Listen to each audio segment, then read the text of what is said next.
of stuff like Karma. Obviously, they banned it here. They don't have first pick. They don't want Team Liquid to be able to first pick it away. Right. And I do think that it will come in later in the series if it's unbanned. Okay. Well, we do have the Ezreal banned out as our third one here for Team Liquid in the first half of the draft. FlyQuest taking their time, considering what they want to be that third ban, and I'm not at all surprised to see Varus join the commonly banned, like, first 3 type of champions in the draft kept away.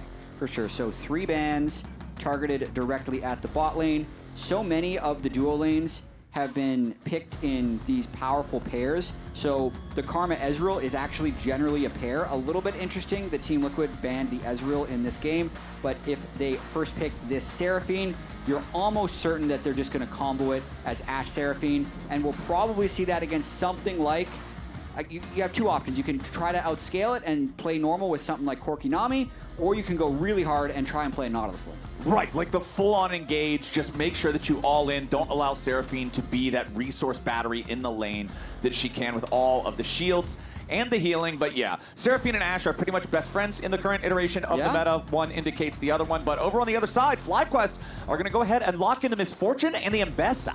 Super interesting. It seems like they've decided to go all in. The nice thing about FlyQuest, though, when they lock in the Ambessa, is it's a true flex pick, because Gryffinn was playing Ambessa jungle even when he was playing in Brazil last year in the LTA South. So big time flex there that they can hold until the very end if they so choose. And with the MF, not shocked if they lock in the Nautilus, and they have no hesitation there. They're going in. Yeah, this is number 2 of the options that you presented to me just a couple of minutes ago. The more exciting option, I think. I honestly enjoy this option far more. It creates a much more dynamic lane experience back and forth. But over on the other side, we will see the Ashe locked in exactly like we expected beside that Seraphine. And Pantheon locked in here as well. When you have Ashe with the hawk shot and the arrow that's able to influence so much of the map that's not directly around her, I love seeing something like a Pantheon that also has those semi-global capabilities to also contribute to those plays. For sure. Tons of bot prio, and I think Pantheon, when played well, is one of the most lethal junglers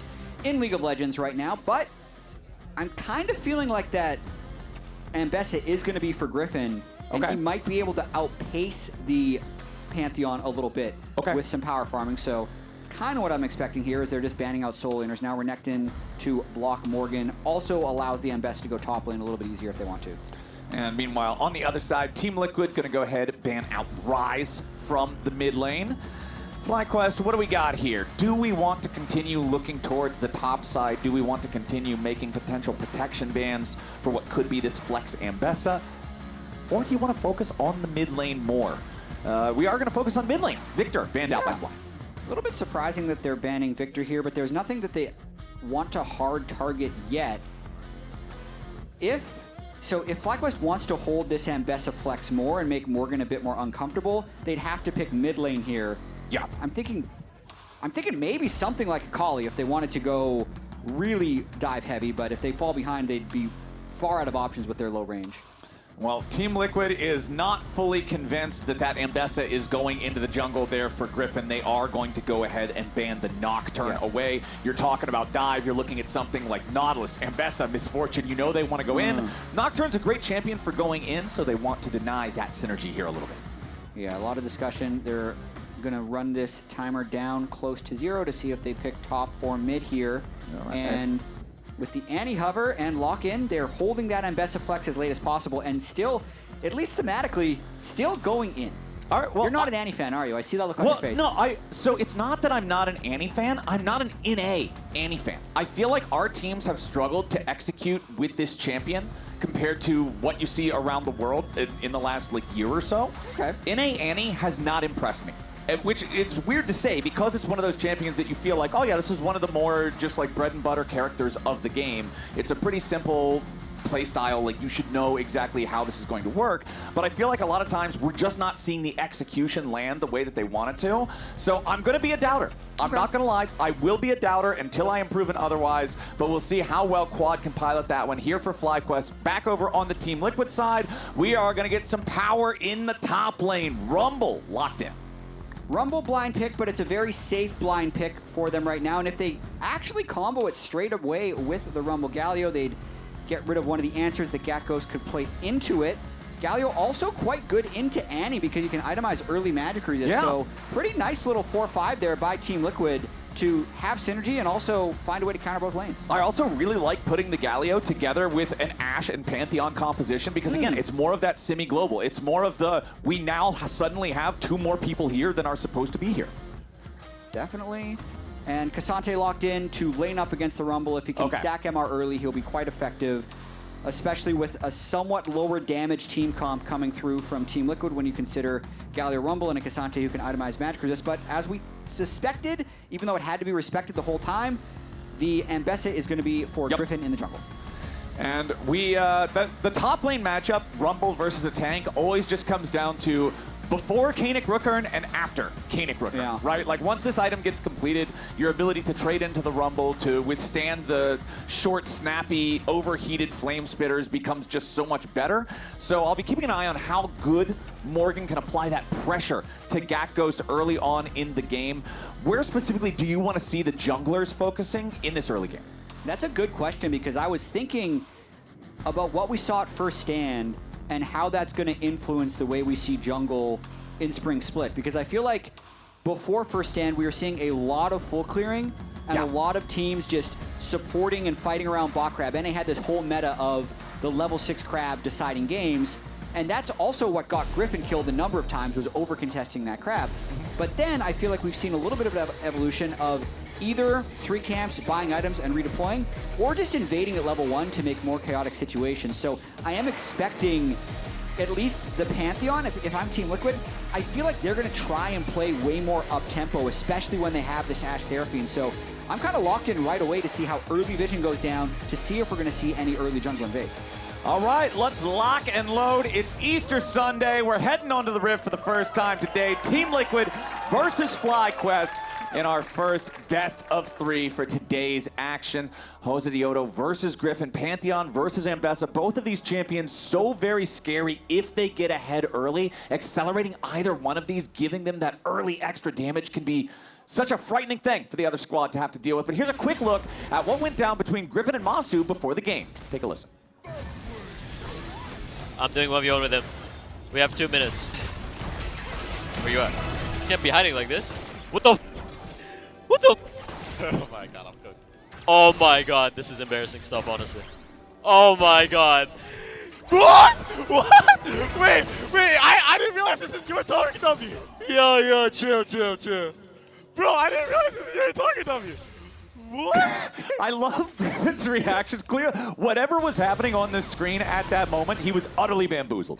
He really was, and this team has ridiculous zoomer energy. We were talking about this beforehand, just how loud they are everywhere they go. In the makeup chair, on stage, they're always screaming about something. I do feel like Gryffinn is the loudest, but it's not like Cryogen is a quiet fellow, right? They're just, they kind of all yell all the time.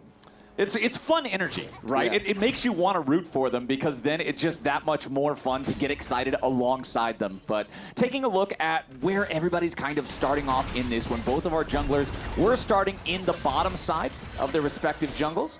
And as you can see, Team Liquid trying to establish some early lane dominance here in the bottom, 2v2. Yeah, and they're really loose about how they're willing to use summoner spells. CoreJJ used heal while we were listening to Gryffinn on stage, and then even in that quick trade, Yeon just immediately proccing his barrier. But this allows them to win the trades, get the shove, and take control of that lane, especially with the early wards that went down. Gryffinn did modify his path a little bit. He started Raptors, then went into Fog. So they don't exactly know that he's doubled back onto the top side. He's definitely trying to subvert expectations a little bit with this jungle path. And I hope that that results in some interesting decisions that he can make to affect the lanes early on, because those types of decisions, they only matter if you do something with it, right? Yeah, well, when he does that path, he's going to be slow to clear his Krugs. So I feel like he's since he started Raptors as well, he might actually just forego the crab and go straight for his Raptors. A little curious what's happening here. He didn't feel comfortable, I'd say, going for either crab since top and bot were both getting pushed in. Okay. Now he's going to be late into the spot river, and see Jose's already got it. So now he's in real danger getting double crabbed. Yeah, Gryffinn is just finding himself a little bit behind the pace that he wants to be here. There's your taunt flash coming in from Josedeodo, and the first blood for Team Liquid is free in the mid lane. Super free right there. QUID able to just get a taunt, and Jose, without delay, is going to be crossing mid anyway for the double crab. Ends up taking a mid lane champion camp as well, so he is going to be super accelerated. Losing the double crab is actually not that bad for Gryffinn since he started Raptors and he was going to be able to cycle his camps anyway, but having his mid lane die is really what's going to hurt them there. Meanwhile, back down here in the bottom lane, things are going great for Team Liquid in the 2v2 as well. We talk about this Ashe Seraphine, talk about how this is one of the established duos of the current metagame, and it's such a pain to deal with if nothing is done to answer it early on with some extra pressure from either a roam or a gank. Yeah, and looking at the game state right now, this is tale as old as lock-in tournament. Team Liquid, their early laning phase had always been so dominant, and it was then about how they were able to capitalize on that afterwards. Already have the kill in mid, holding Prio top, holding Prio bot, have wards in river. Things are looking good early for Team Liquid, as they often did in lock-in. All right, so we'll see if they can keep that momentum going. Meanwhile, back on the other side, we talked about it a little bit back in draft, but I think it's important to revisit it again. That Gryffinn had to play 9 games straight against Inspired or Blabber in like his last bunch of head-to-heads, and that's very rough to deal with. Meanwhile, bottom side now, Yeon under a lot of pressure. Massu and Cryogen establishing dominance here in the 2v2. Meanwhile, back over in mid lane, Quad and Gryffinn seeing if they have the opportunity to make anything happen, but it will not be so. At least FlyQuest can alleviate some of the pressure that they found themselves under early on here in the bottom side. Absolutely. If Cryogen can consistently land hooks onto Yeon, that lane is going to be completely fine. They will win the 2v2 damage trades if they're able to avoid getting poked. QuiD trying to freeze the wave. Cryogen, nice hook there, finds CoreJJ, knocks him down to 100 HP, forces out the heal, but Core patiently holding the flash. Yep, keeps his flash, did hold the wave a little bit so Yeon could arrive, and both Massu and Cryogen are going to have to reset after that one. So CoreJJ looked scary, but that's the correct play in that situation to try and hold the wave. Would be more correct if you're able to dodge the hook, but it was still fine. Right, yeah. Even if he gets hit. He's not dead. And he's going to reset dead. anyway. He has his flash. Everything's fine. Up here in the top side, we haven't really checked in a whole lot thus far, but if you're laning a tank into Rumble and you're dead even / slightly ahead on farm early on, you're loving the lane state. Yep, 2 thumbs up for Gakgos so far against Morgan. Hasn't lost a plate either, so already sitting on that Negatron cloak. Also, Morgan itemizing armor as well, so both of them going a little defensive. Gryffinn, though, gotta be careful. Yeah, Gryffinn walks right into the brush, and Jose is ready and waiting. QUID right beside him, and Team Liquid's mid-jungle finds their second success of the game. It's a 2-0 game for Team Liquid now as they drop the enemy jungler. I mean, I think that is an ambitious look from Gryffinn. He doesn't have mid-prio, he doesn't have bot prio. Jose had double crab and first blood, so he's likely already going to be level 6. And he's kind of walking blind into the second crab. Who's going to give that second crab up is my question. Meanwhile, CoreJJ just instantly dies. They wanted to try to set this play up for Josedeodo, but they spend a little bit too much making sure that they bait their opponents in. They do get the 1-for-1 at least, but CoreJJ definitely wasn't supposed to die at the start. I do feel like they were baiting that, and they just baited a little bit too hard, but that does mean now that's the 8th 2v2 kill that this FlyQuest team has generated in 2026. Still just 1 for Yeon and CoreJJ because they did call in help to get that return kill. Exactly. But the problem I'm looking at here, Jatt, if you're rooting for FlyQuest, when you look at the scoreboard, every single individual lead right now, 7.5 minutes into the game, belongs to Team Liquid. Where's the point of power for Fly? It's not there yet. It's if you can land hooks on the low summoner spell bottom lane. I think that's going to be their point of attack. You're not going to be doing much else, but CoreJJ. Oh, CoreJJ again just caught out Cryogen and Massu. They know how to find this Seraphine, and that's going to make sure that this game stays close. I mean, I think that counts as a 2v2 kill, even though it happened in the it was a 2v1, but I'll take it. Surprising that CoreJJ is walking there with such confidence. He must have thought that FlyQuest had reset after that last engage, but they catch them off guard, and that's the point of power that they're going to try and play through. But Gryffinn needs to watch out, though. The top river is not controlled. Yeah, Gryffinn wants to go after this first Drake. I mean, an early Ocean Drake can feel so good for your laning phase if you get that before the lanes really kind of dissolve into the mid game, but he will not have the opportunity to fully secure that one. You can see Morgan dropping the equalizer on the wave up here in top lane as Gakgos arrives back to the tier 1 turret. But even though it's only a 3-2 game, only 1 kill separates the two teams, Team Liquid's already off to a 1,500 gold lead. Yeah, they are having most of the gold come through Jose with his 2 kills.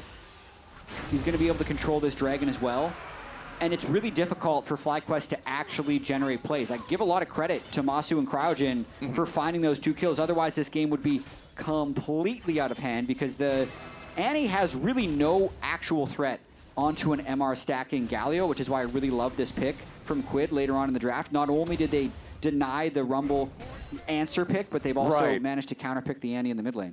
Plus, Josedeodo completed his first item with the Sundered Sky before 9 minutes on the clock. Wow. And I feel like when you have that kind of an accelerated start on a champion that has a semi-global ultimate, the game really is just in your hands. If Jose finds the right angles, if he finds the right opportunities, he can make so much happen in this game. And he's going to have his second ultimate charge up very shortly, which is crazy to get 2 Pantheon ultimates potentially off before 10 minutes. He's actually walking away from the third grub. Doesn't need it, wants to clear his camps a little bit faster. Okay. This game really will be on Jose's timers because mid and top, I feel like it's kind of hard for Jose to make plays and everything's getting drawn towards the bot lane. All right, TP coming back into the mid lane now. As you can see, QUID re-arriving on his Annie, as now Josedeodo meets Gryffinn here at the chicken pit. Gryffinn using the public execution to try to get away, using QUID as that path out, but now the damage back onto QUID. That's a lot there for Cryogen. And the Nautilus falls. FlyQuest, they thought they wanted to scrap. They thought they wanted to try to take something back from TL, and Cryogen pays the price. Gryffinn was definitely trying to bait that. TL also has the big raptor on payroll. It tanked the hook. It tanked the Nautilus hook from hitting QUID. Might have been enough damage to at least trade the kill back. But then once everyone was in a line for Seraphine, things are going to get pretty rough. Yeah, that was a rank 3 dredge line from Cryogen. He's Q-Max, so would have been a decent amount of damage that they could have bursted down QUID with. Oh boy, Massu popping the cleanse already, trying to get away, but the focus fire from Yeon puts a lot of damage into that health bar. No real lethal threat onto Massu, but they chunk him so badly he has to retreat all the way back from the tier 1 turret. Yeah, and now with Gryffinn already on the top side of the map, Jose can easily just continue to harass, make sure no one can step up to this wave. So the bot lane, despite the kills that Massu and Cryogen were able to create, is now in a pretty bad spot for FlyQuest. This is crazy that this is a 2,500 gold lead 11 minutes into the game. Like, really Team Liquid is so much further ahead than it feels like they are. It really is. And this is how some of Team Liquid's games looked in lock-in, and they lost about half of the games that looked like this, to be completely honest, because what was going to happen, at least in their Sentinel series, I know I'm going back a little bit to lock-in, but they would have this game state and they would just kind of keep fighting under the turret, and if 2 or 3 people get picked off in one of these team compositions where they're trying to hold prio everywhere, then they lose the ability to win even-numbered fights. Ooh, Gakgos, nice all out there. The Intofo strike set him up for a good angle, but Morgan's ready to try to turn it around, and here's Josedeodo. This is what I'm talking about. When you have a fed jungler with a semi-global ultimate, plays that were previously going to be great for the other side can instantly be turned around, and so FlyQuest won't be able to punish the Rumble. Dude, he's everywhere. Teleport coming back from Gakgos. Jose doesn't want to waste tempo on that. Gakgos is going to be able to interrupt the teleport as well, but Jose is really playing a solid game. 2-0-2, using these Pantheon ultimates well, and really keeping his tempo up as well. Oh, that was a beautiful arrow there, and the Annie, man, there's just no way you're getting away from this, is there? Oh, you got to be kidding me. You got to be kidding me. You gotta be kidding me! He just waited until you were gonna say something. Yeah, he was really just waiting for me to apply foot to mouth on that one. But all right, so QUID gets away. It does still cost the flash. Of course, he is gonna lose tempo on that one because he's sent straight back home immediately after nearly dying. But good aim from Yeon, at least. Exceptional aim. Has to flash away. Everyone on FlyQuest mid lane as well. Yeah, now QUID charged. by 3 on FlyQuest, but the immediate counterpunch is far stronger on the TL side. Cryogen's first to fall as QUID and Jose have to fall back now. Health bars are low, but not in any serious danger, and that's just another one that's coming up +1 TL. Yeah, look who's there, though, when things go well. Jose. Yeah, Josedeodo, it's the 100% Josedeodo participation. I want to talk quickly about that arrow that landed. I do think you were right, Flowers. I think if QUID plays that differently, it's a kill. I think if he held the charm during the majority of the CC lock and then didn't full combo. If he walks up, hits, E's, Qs, then taunts, I think he'll get the taunt and another couple autos and they get the kill. But he just kind of over-prioritized the CC rather than getting the damage out. Well, Team Liquid now prioritizing taking over the enemy jungle. I feel like this has been such a Team Liquid staple for so long, is when this team is in a winning position, one of the things that they are the best at is using their jungle and support, moving in, controlling vision in the enemy jungle, and taking small victories over camps, choking you out of resources, and quietly building up a greater lead that ends up creating game states like what we see right now, where you're 3,500 gold ahead at 14 minutes. For sure. There's been a lot of discussion about what happened to Team Liquid because they really were right there with FlyQuest, perhaps even better than FlyQuest at certain points in the last 2 years, which has now kind of been retconned to, oh, actually FlyQuest just ran the whole league for 2 years. But Team Liquid was first to it in 2024 as another arrow lands. Yep, another arrow, another cleanse from Massu. Josedeodo shows up again. And to your point, so much of what they were doing back then was umpty finding ways to fight over the smallest things, and since the team would have advantages, they'd back them up, and eventually the opponent would get so frustrated that they're getting just strangled out of the game, they'd fight and the game would get blown open. And I'd say they were really sloppy about doing that in lock-in with this newer roster. And then the second thing would be, what we'll have to see more of this game is how do they deal with the side lanes? Because Impact APA were two of the best players that actually coordinated themselves in side lanes, and we'll see if Team Liquid get picked off in side lanes, kind of like this. Yeah, they want a full commit for the kill onto QUID's Galio, and they should have enough damage. Shutdown credit over to Gryffinn here on the Ambessa, trying to claw his way back into the game. It's a little tricky because on one side you'd say with the 4,000 gold lead, you can't be getting picked off in side lanes like that, but on the other side, this whole FlyQuest comp is engaged, right? And they just threw all the engaged tools bottom lane, deployed mid, support, and jungle, which definitely caught QUID off guard. Yeah, if they're gonna send everything at you, they gotta at least get something. If, like you're saying, that's what the entire comp is drafted around, and at the same time, Team Liquid are gonna secure the Rift Herald uncontested. As the response, TL still up a little bit over 2,000 gold. We have no neutral objectives available for over 3 minutes from now. So I'm curious if we're going to get more of a lull state in the game, or if it's just gonna be action, action, action furthermore, as Yeon and CoreJJ are not going to shy away from keeping the pressure on Massu. No, especially because Jose is always looming. His Pantheon ultimate going to be up again pretty shortly. It makes the windows that FlyQuest have to attack less and less, since anywhere they do try and overload, Pantheon Galio always have a chance of just getting there, and even Rumble, like halfway down river, he'd be able to join with an equalizer. So even when FlyQuest does all in, there's a high chance it gets back hard on them. Oh, and another nice arrow coming out from Yeon. Gryffinn is going to be your target. Tries to flash away to escape. Okay. Bullet time for covering fire there from Massu. Meanwhile, the tier 1 turret does fall in mid. Morgan making sure that one crumbles under the might of the Rift Herald, and they even get the second charge under the tier 2. Nice little bit of extra gold by getting the second charge, but that's overall, I think, a positive play for FlyQuest. Team Liquid expended 3 ultimates and 5 players. Quad wasn't even there, and nobody on FlyQuest died, so they got to be pretty happy as Morgan's around the back. Cryogen. Yeah, Team Liquid's not done. They're going to commit the equalizer to this one, and as soon as the Grand Starfall is issued, FlyQuest is in for a world of hurt. Quad about to drop. Josedeodo barely hanging on, but it's Team Liquid coming out on top. Gakgos in the middle of everybody, but where is anyone else? Gakgos at least finds the shutdown on Yeon, but now FlyQuest is in a 2v4 across the Rift. Ksante's tanky, but he's not tanky enough. The winds of war will blow him down. QUID tries to chase down Massu for the last kill for the ace, but he won't quite find what he needs. Still though, Team Liquid, massive victory in the fight, 5,000 gold lead. That might be the fight that breaks this game wide open, and it's all about death by 1,000 cuts, because Team Liquid is just walking in places that feel illegal. So Cryogen says, what is this Rumble doing here? Let's all in. But by the time anyone can arrive, Cryogen's already out of cooldowns and dead. And then Gryffinn still decides, watch Jose's E here on Pantheon. He probably blocks about 1,500 damage and that baits all of FlyQuest into that narrow zone. Everyone ends up getting shredded by the end of it. Yes, Gakgos can secure 1 kill onto Yeon, but it does cost 4 members of his own team. So 5,000 gold lead now for Team Liquid. Yeah. That one's not what you're hoping for on the FlyQuest side, and it just feels like, again, this has not been a resounding shout of a Team Liquid victory. They got ahead early, they took small leads, they continued compounding and snowballing those leads, and it's brought them to a 5,000 gold advantage. And honestly, I feel like they've got to be feeling so good about that.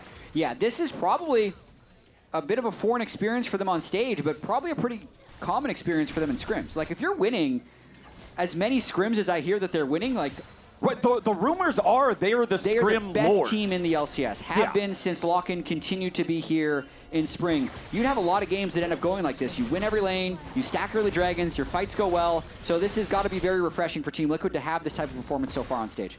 All right, FlyQuest, you're going to have to rally. You're going to have to figure something out here. We can see the 3rd Drake of the game about to spawn 10 seconds from now. TL do have the first 2 Drakes already secured for themselves, so FlyQuest knows they're going to have to fight for something. They're going to have to stop this bleeding sooner than later, but it's far easier said than done as QUID is coming around on the flank. FlyQuest could be in some trouble. Public execution coming out from Gryffinn. They want to try to collapse onto QUID. The burst of the Galio is there, and they take him out before TL can get anything back. Now the counterattack, FlyQuest, they're going to find a second kill to Yeon. A double kill for Massu's misfortune as Josedeodo's in the middle of everybody, and the Pantheon can't block enough damage this time. FlyQuest, right when they need it most, find a clutch play. Are you kidding me, Captain Flowers? Right when we gas him up, QUID flies in behind the whole team as Galio and just starts channeling taunt. Then everyone, he taunted his own team into that fight. That's not who you want to taunt. Misfortune ultimate. He gets 1 shot. They lose the fight. They give over bounties. Let's hear it. We should start going down. Galio. Stop flank. Let's look Galio. Turn on Look Galio. Look Galio, fast. Okay, slowly. Look at Ashe. No Ashe, no flash. Can you look Ashe? Look Ashe. Look Ashe. Stun this guy. Look Pantheon. No flash as well, no flash. Don't die. Don't die to Rumble. There's Baron up as well. I think just Dragon. Just Dragon, I think. I'm pushing both. Good job. Nice, guys. Now we're in a really good state, okay? We can just chill. It's the classic situation that anybody who has ever played any amount of solo queue has been in before, where you feel like, okay, we've got the pincer attack. This is the flank. We're going to win the game right here. But you're a couple seconds away from the rest of your team, and all of a sudden, heaven goes to hell, and that's exactly what happened to QUID's Galio. He's been leaning against this little baby Annie with not much damage. He feels like nothing can kill him, but when all 5 people hit him, he actually can get 1 shot. He just felt stronger than he was. And then I also got to credit Gakgos in that fight. While his team was killing QUID, Gakgos did really delay the other 4, but these Ashe arrows have been just hitting everyone. Yeah, Yeon is a dead shot with these things, but Josedeodo doesn't quite have enough damage to finish up the kill onto QUID, and now the Pantheon could be in a little bit of danger. QUID has already escaped, bullet time over the wall, forces Yeon to retreat a little bit further. Josedeodo still frontlining, Cryogen also barely staying alive. Gakgos trying to create a little bit of space, goes all out, goes all in. Yeon under pressure, but he stays alive, fighting it out. No, FlyQuest still full committing onto this one, but TL's ready to turn it around, and Morgan's burning him down. A double kill back over to Josedeodo as Morgan's on a killing spree, and right when it looked like FlyQuest might have found the second moment they needed, it's Team Liquid washing them away. Every fight I find myself asking, how is Josedeodo not dead? He's in such dangerous situations, and he's blocking the perfect amount of damage with his E, and then Seraphine shields are just keeping him up, because the start of this does look beneficial, but then when they don't actually get the 1 shot, and the Ambessa all comes through, kind of like under the tower, I think, dude, he's gonna die. But he gets, I believe, stunned by CoreJJ, MF ultimate zones him out. Look at all the damage he blocks with his E. Yep. And then Jose just kind of slides out through the back. Somehow Gakgos doesn't finish him off. And then even when Gryffinn and Gakgos dive through, Jose's just sidestepping, eating up those Seraphine shields. Now he's at half health from his Triumph procs. And ends up with the double kill before he ults back in. It's a full blitz, and somehow he still gets the pass off, and it's a touchdown. Like, I don't know how that works out, but Josedeodo is clutching this first game. I really do feel like that was the window that FlyQuest had to come back. They got the gift. Now they're going to die again. Oh, boy. Yeah, this is not where you want your misfortune to be. Pretty much the only decision left to make here for TL is who do you want to get the money? And QUID says me. I want the money. Me, please. Meanwhile, back over in mid, FlyQuest going to try to get something back here, but Morgan with the stasis buying himself a little bit more time underneath the turret. Here comes QUID for the reinforcements. Heroic entrance lives up to its name, makes it at least a 1-for-1, and I think TL might be looking for even more. Gakgos down to about 200 HP as Core and Josedeodo are ready to swoop in. The cavalry has arrived, and FlyQuest have to head for the hills. Gakgos still at about 200 HP, trying to continue the full retreat on this one. Josedeodo, another Comet Spear, not going to find the damage there. Looks like FlyQuest is going to get mostly away, but no, Gakgos stunned up, beat down. A spear through the heart, and the entire time, Jatt, it's not just that Team Liquid did get the chase and they did find the extra kill. Look at the other lanes. It's Yeon pushing bottom, it's QUID pushing mid. It's an objective disaster. Yeon is the happiest camper in that entire exchange. He just gets to free hit turrets by himself down in that bottom lane. His arrows, he hasn't missed.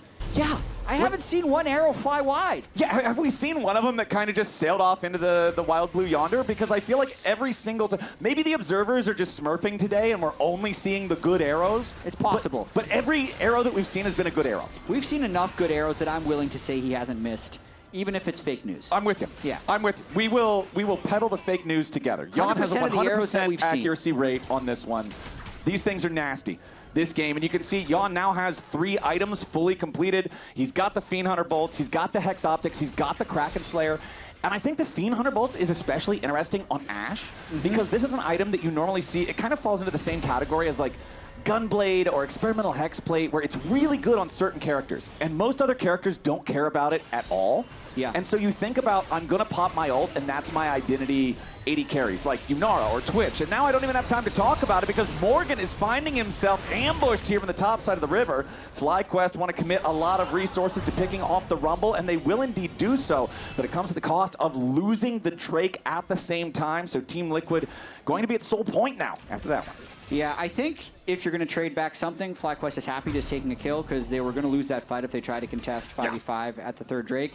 Still a few missteps, so to speak, by Team Liquid. Hard to be too critical of a team that's up 7,000 gold, but it's the same type of, with this very large lead, stop giving windows for the other team to come back into the game, which I feel like they continue to do. But now, hey, another Ashe arrow. Yeah, it's another arrow hitting a target. These things never go wide, but now Josedeodo finds himself caught by the dredge line. Another nice shield to buy a moment longer. As the immediate reinforcements from QUID, the heroic entrance, he's going to soak up a lot of the bullet time now. Gakgos buying time off to the left at the same time as QUID loses most of his life, but he stays alive for now. Gakgos goes in to find that kill, but the damage onto the Galio is lethal. Quad being burned down by the focus fire, and Yeon just has way too much DPS. FlyQuest get obliterated in the team fight. Yeon pops off at the tail end of that fight, and these fights are all over the place, Flowers. Jose in and back and through the back at the end of it with his Pantheon ultimate. He's having a hell of a game. Yeah, I feel like my eyes have to ping pong around it. It's like a pinball machine. I just have to go all over the screen constantly trying to figure out where the focus is actually going to be.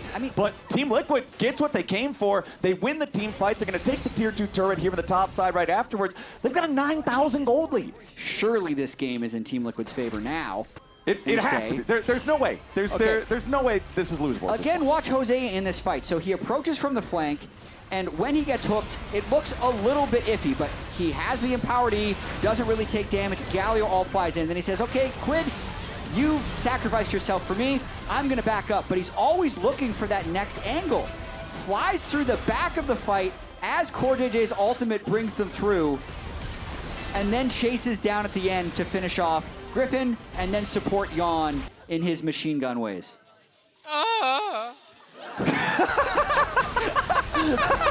What the hell? Okay, we're back to live. Josedeodo's unstoppable. Gryffinn is down again. I'm glad that's what they showed. And with the battle cry, Team Liquid has found their way on yet another forward march into FlyQuest territory. They've got a 5v4 for the next 30 seconds, and they just run the rift. Bro, we need to replay that and just pretend that's his reaction to just everyday things in Raining Phase. That's perfect. We need to just use that for everything in the future. Something good, that. Something bad, that. Something mundane, play it again. That's got to be one of the all-timers right there. But Team Liquid they've got to be happy with the way that this game has gone so far. Like, coming into spring, again, after Split 1, after Lock-In Tournament was not what you would hope for with this being one of the projected top 2 teams, to immediately come in and just have this, again, it's not super crazy flashy, like, oh yeah, we killed them 5 times in the first 3 minutes of gameplay, but they've just run the game from minute 1. They have, and it's been through Josedeodo, which is always a good sign if you're able to play through your jungler. There's still things they'd want to improve on. Of course. But FlyQuest, we also know FlyQuest is going to hands check you all the time. So Team Liquid, if they stay together and wait for FlyQuest to fight, I think they'll have a good time. Another headshot. Yeah, look at the arrows. Again, finding their target over and over. The Encore, however, will not land for the follow-up CC. Josedeodo jumping right back in, setting up Gryffinn. Ambessa still pretty mobile. Equalizer finds everybody on FlyQuest, but considering Team Liquid is still pretty far away, they won't be able to follow up in time. So they'll get health bar chunks, they'll get priority, they'll get control over this top side of the jungle, over this Baron pit, but they won't find any kills. Fairly low cooldowns. Yeon's Ashe arrow is about halfway back up. Equalizer quick as well. He's going to try and hold this river. Yeah, Gakgos steps forward towards the brush. Ksante very, very tanky, so he's fine being the one to do so. Griffin's only at 40% HP. FlyQuest doesn't want to fight this. Ambessa, I know that Ambessa is very much an XD 2025 champion with 5 quadrillion dashes and insane drain tanking, but at 40% HP versus a 9,000 gold deficit, you're still going to die instantly. Especially with 4.5 item Ashe. Fiend Hunter bolts after an Ashe arrow flies out as well, just critting you. So he's doing his best to try and hit level 16 and still be relevant in this game, but Pantheon is just too much of a beast. It's looking pretty tough. I say this though, if they somehow find another sloppy fight where Team Liquid isn't connected and they can kill QUID before it starts, they'd have a chance. Yeah, but here's the problem. Hourglass is now up on Morgan and QUID both. Guardian Angel for Josedeodo. The opportunities to find those individual picks, those like, hey, if we land this, it works, are rapidly disappearing for FlyQuest, as they do want to try to challenge for this next Drake. It's Hex Soul if Team Liquid can secure it.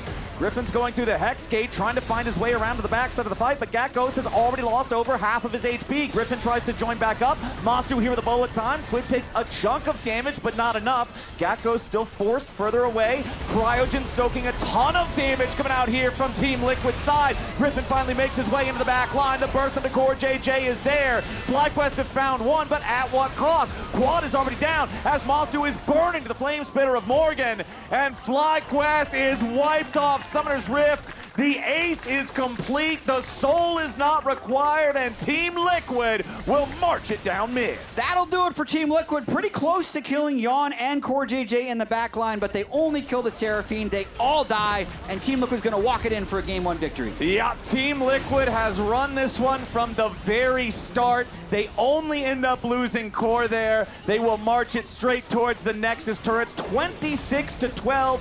31 minutes of gameplay, and it is a resounding victory over FlyQuest in Game 1. 26 kills. Always a lot of kills when you're playing against FlyQuest because we know FlyQuest does not die peacefully. They will always scrap no matter what. A lot of fighting in that series. Team Liquid. Was that Scrim Team Liquid?